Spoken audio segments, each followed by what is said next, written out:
welcome back everybody. Today we are working on a Toro. It is a Toro Z Master commercial 2000 series. It has the, I believe it's a Turbo Force, yep, Turbo Force 60-inch deck, 3-blade setup, and boy they were on there tight. And today all we're doing is just a servicing on it. Right now I'm checking out the blades. I've already checked out the air filter. It's in pretty good condition. Just cleaned it out real good. And let's see, blew down around the engine, all around the whole entire mower, cleaning off all the debris. And let's see, I've checked all the pulleys so far, and they're all pretty good. And before I completely loosen up these blades, I'll go ahead and check the bearings. That one's in good condition. That one's in good condition.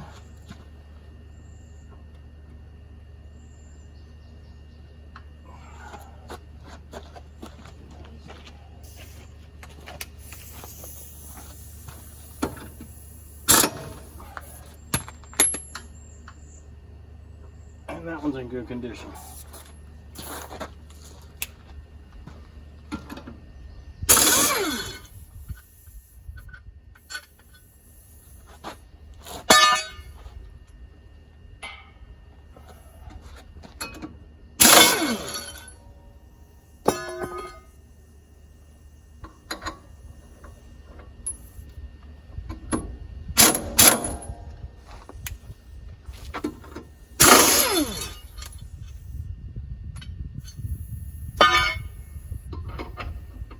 And these blades are no more good. I know I need to get blades for them, so I'm just going to take and zip the bolt up in there just so I know where it's at.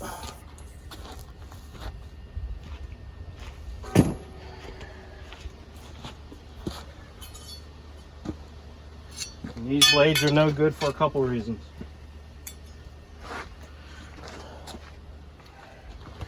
One, your lifting wing is just about wore out. That's going to get so bad that this chunk is going to fly off and become a projectile. Two, you can see how the blade is. Comes across and just swoops in. So they're no more good. Get them some new ones. Alright, so we know the spindles are in good shape. The bearings in them, the pulleys are all good. The belts and also the deck belt, which is also your PTO belt, that's in pretty good shape. I'm going to check that on this end because I can't see it yet. Alright, so the deck slash PTO belt is in good condition, and the hydraulic pump belt is also in good condition. So we're all good there. We're going to go ahead and let this thing down. Tires are in good condition.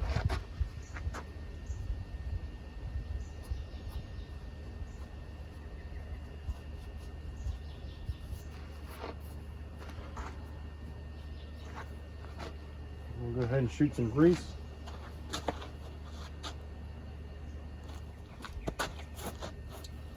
It's a shame that the wheels don't have any grease fittings.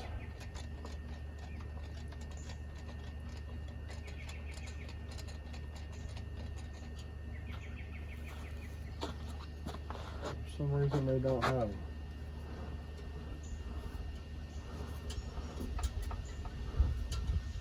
But they turn freely. They're good.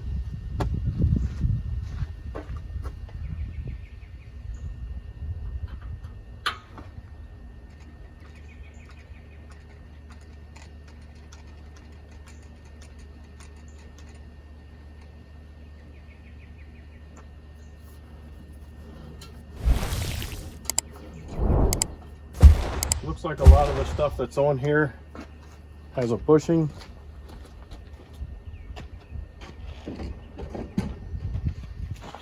set of a grease fitting. So bushings here, and also back in here. That's just a bushing. Same thing on the other side. I do know of one other grease fitting, but we need to let it down for that. So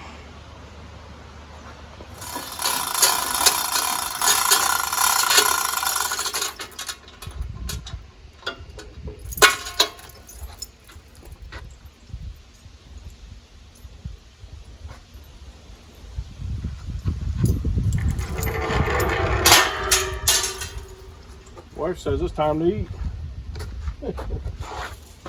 All right, so the other grease fitting I was telling you about, right down in there.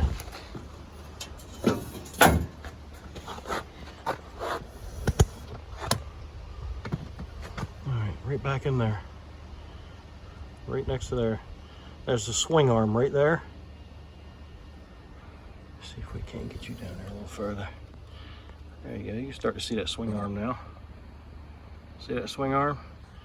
There's a grease fitting right there. You see that little grease symbol sticker right there. And to the best of my knowledge, that is the only other grease fitting there is. So, you got one on each caster and one down there on that swing arm.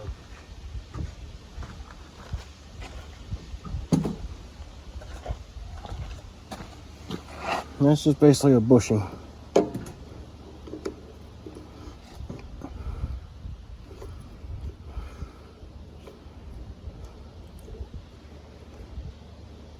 Alright, there we go. That's all it needs.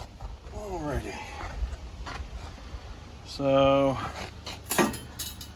we're done with that much of it.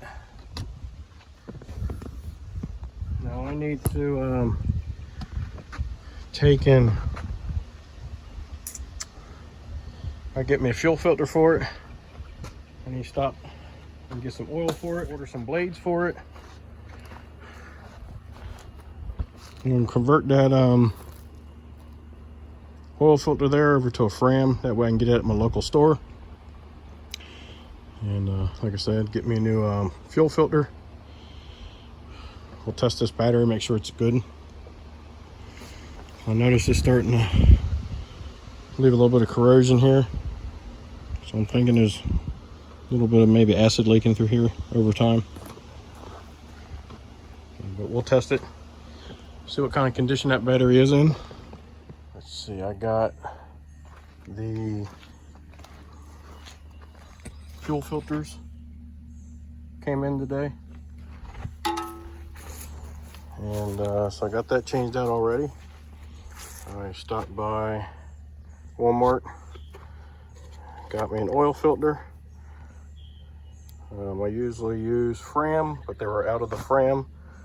But the number, whether it's Fram or SuperTech, or most brands use the same number.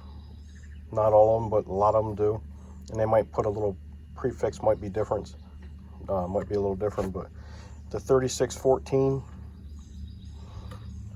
is the one you would use for either SuperTech or Fram.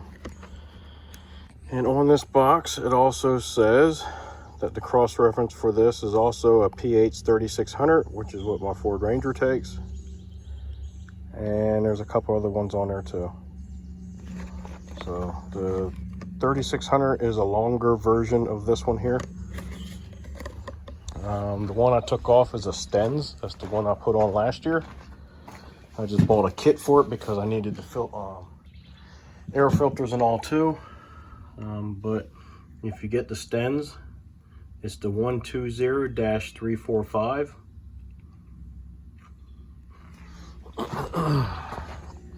So I'm letting the oil drain. Still dripping pretty quick. And I just pulled the oil filter off here. And I made this little catch can a few years back. And it helps to reduce the amount of spillage and mess that you might make. Might not catch it all, but it helps out. And it's just one of these little small oil containers like this one. That would be for like a push mower. And it just cuts the top of it out. You just stick it in there and it helps catch a lot of it. That way you don't end up with all that oil just all slathered up down there. I just got a little bit of tiny bit of stuff to clean up, not much. And you can only see there's like 3 or 4 little drips down here on the ground. So in this particular case, it caught quite a bit of it. So we'll just do a little wipe up here. Clean that gasket surface real good. And then wipe up any mess that you might have.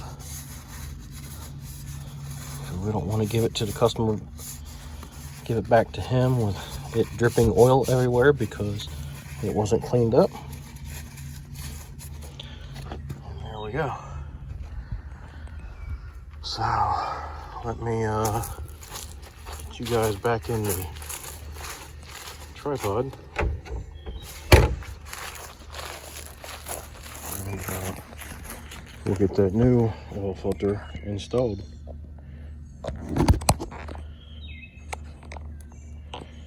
Over the years, I have converted the small engine oil filters over to the automotive oil filters. Did my little research and cross references and things like that. A lot of times the small engine ones are quite a bit more expensive than an automotive one. I don't understand why, but they do the same thing. I did my usual, put my date on the bottom of the oil filter for a quick reference on the last time the service was done. And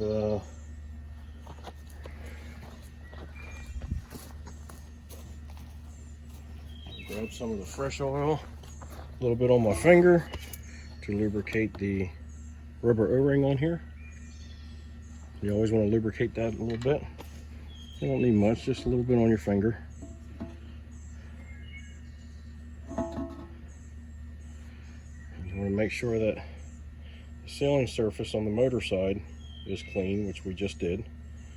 So we're good to go there. And while we're waiting for it to finish dripping, which we're just about done, we can install this oil filter.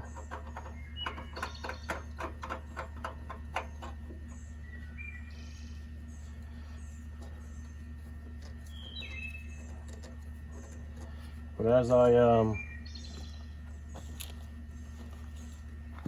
do these oil filters, I will share that information with you guys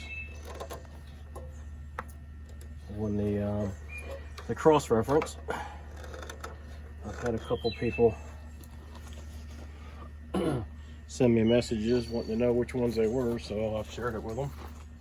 All right, that has drained well enough.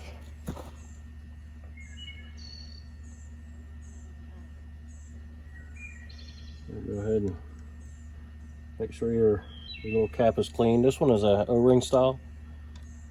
And, so make sure the O-ring is still in good condition. It's not broken, torn, or anything like that. Just snug it back up. Don't need to kill it. It's not going anywhere. Just snug it.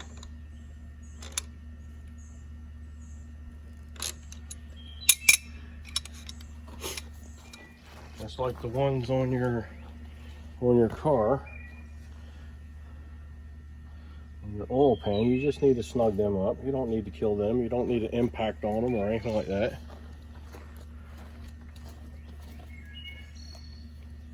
And yes, there has been people who use impacts on them. That's why I mention it. Shame on them. They don't need it. You tear the threads out of that thing, you've got to repair them.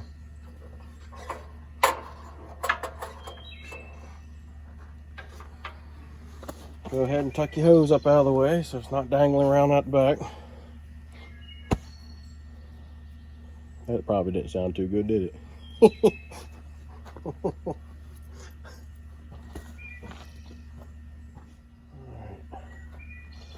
set that right there. Grab our handy dandy funnel.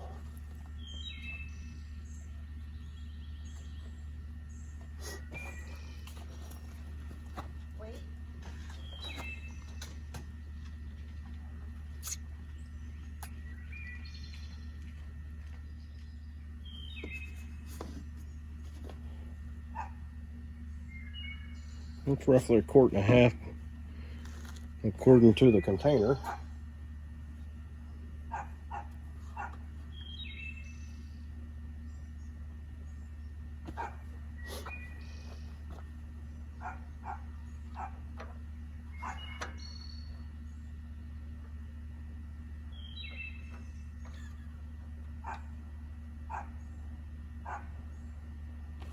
Looks like it's getting close. We'll hold off right there for a minute. We'll start it up and get it circulating through the system, through the oil filter, and then we'll shut it back down.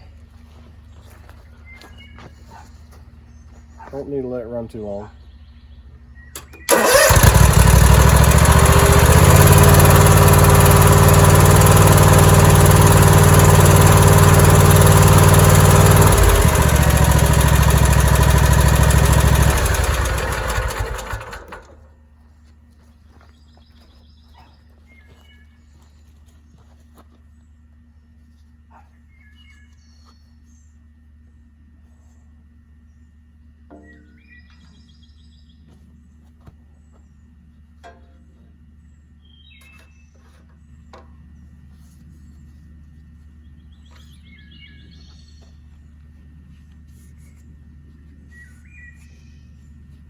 The only thing I got left that I'm still waiting on is the blades. Little bit of a lead time on those. It didn't matter which ones I looked up. They were all right around the same amount of lead time.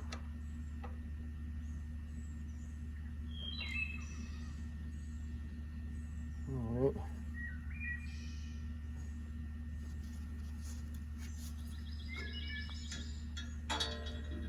Need a little bit more.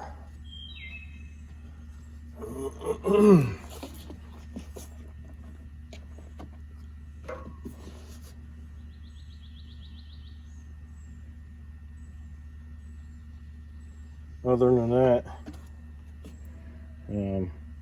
for the most part, this mower's done.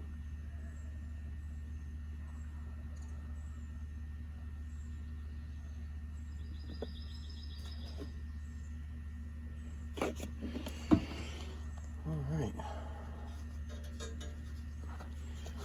Jug shows I've poured 2 quarts in it so far. It might be just about all I need. And don't just go by that. No matter what, you want to run that dipstick in there and measure it, because it might not be quite right, so, or you may have overfilled it. You want to check no matter what, and I'll explain to you why in a second. So I used to take my little car here. All right, I used to take that to the dealership, and because of time and it's a little difficult to change the oil in that car. I'll explain to you why in a second. And it's the first car I've ever taken to the dealership to have oil change on. And but I was taking it there, and the first time I ever got it done,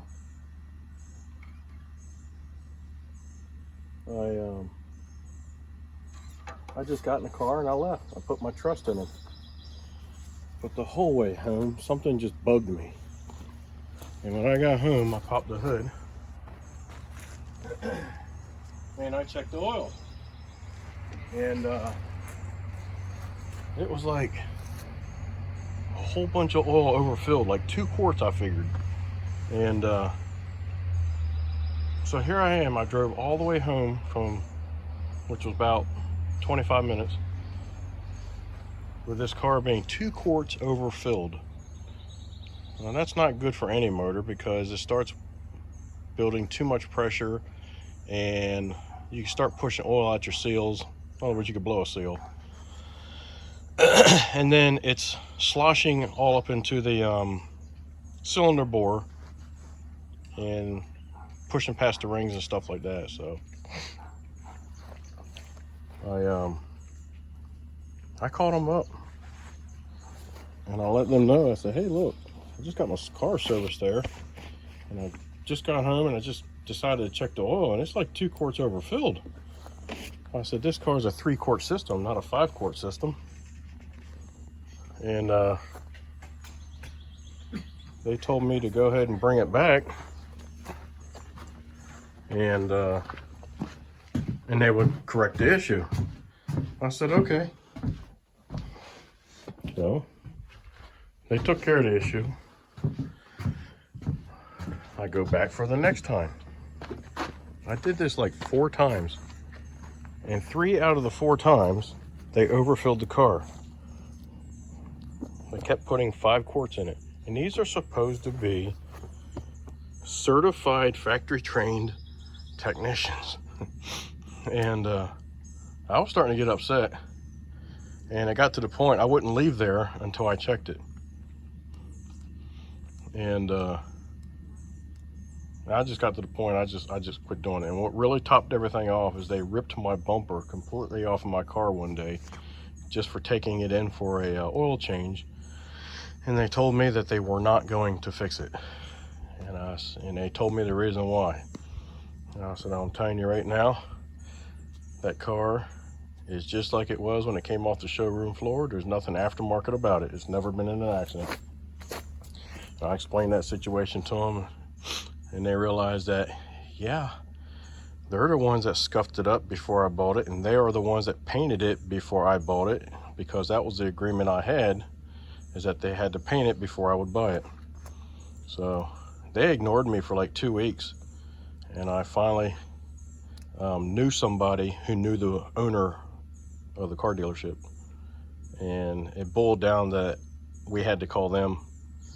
And within 10 minutes after calling the owner, I got a phone call from the service manager letting me know that my car would be fixed, and that when the parts got there, they would call me up, and I'd just bring my car in and take care of it. But so yes, don't change your oil and assume you have the correct amount in it like they were doing. That car should never come off of the ramps until after you've checked the oil in it to visually verify that is at the correct level, and they weren't doing that. So that's what I have done here. I have visually verified the correct level here, and it is at the correct level. So this machine is done except for the blades, and once they get here, I'll get them swapped out. And this is the reason why we are changing the blades, which I think I've already reviewed this, but the tips are getting worn out real bad, and as you can see, that blade is tapered. So we're getting them changed out. All right, guys. Hopefully this was some helpful information to you. Hopefully you enjoyed the content. If so, give me a thumbs up, subscribe, send me some comments, let me know what you think. Be kind and help people when you can.